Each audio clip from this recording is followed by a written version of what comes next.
My English book 3 standard 3 subject English unit 1 Riya in the city page number 11। प्यारे बच्चों, ये तस्वीर हमें किसकी नजर आ रही है?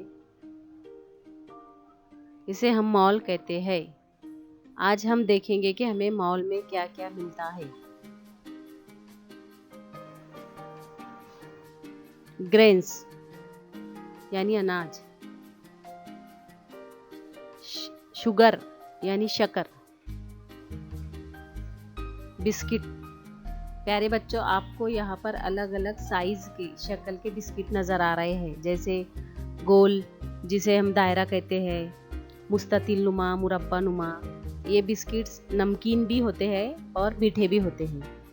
आप अच्छी तरह इस बात को जानते हैं।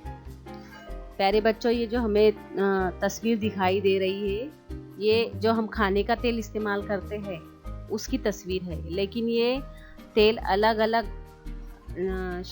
शक्लों में इस तेल को अलग अलग शक्ल दी गई है। जैसे पाउच में मिलता है, हमें बॉटल में मिलता है, कैन में मिलता है और टीन के डब्बे में मिलता है।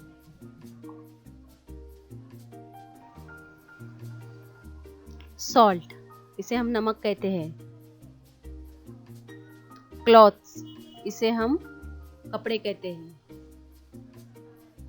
और अलग अलग टाइप के साबुन हमें मॉल में आसानी से मिल जाते हैं। इसके अलावा बहुत सारी खाने पीने की और हमारी रोज़ाना इस्तेमाल होने वाली चीज़ें मॉल में हमें आसानी से मिल जाती हैं।